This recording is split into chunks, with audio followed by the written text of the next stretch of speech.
ఇప్పుడైతే షేప్ పట్టీలు ఎలా కట్ చేయాలి, తర్వాత నడుం బెల్ట్ ఎలా తీసుకోవాలి, ఉక్స్ పట్టి, కాజా పట్టి, తర్వాత మెడ ముక్కలు ఎలా తీసుకోవాలనేది ఈ వీడియోలో మీకు చెప్తాను. ఇవి మీకు తెలవాలి అంటే ఇవి మీరు ఉపయోగించుకోవడం తెలవాలి అంటే పాత వీడియోలు అన్ని కూడా చూడాలి.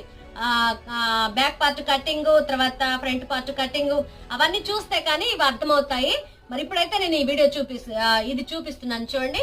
షేప్ పట్టి ఇదిగోండి ఇలా ఉంది కదా, మొత్తం అయిపోయింది. ఇంకా వేస్ట్ నాకేం రాలేదు, ఇంకా ఇప్పుడు వేస్ట్ వస్తుంది చూడండి. ఇదిగోండి షేప్ పట్టీలకి ఇలా వేసుకుంటున్నాను చూడండి. వీటికి కూడా అందరు కొలతలు అడుగుతున్నారు. కొలతలు అయితే అవసరం లేదండి, నేనైతే అందాజుగా పెట్టేస్తాను. సరే మీకు కొలతలు అడుగుతున్నారు కాబట్టి కొలతలు చూపిస్తున్నాను చూడండి. ఇదిగో ఆది బ్లౌజ్ తో కొలత తీసుకుంటున్నాను. ఇది కొంచెం పొడిగే పెట్టుకోవాలి మనం, అది కరెక్ట్ టైట్ గా ఉంది కదా, దాని కొరకు లూజ్ పెట్టుకోవాలి కాబట్టి కాజా పట్టిని కూడా కొలతగా తీసుకుంటున్నాను. తర్వాత ఎత్తు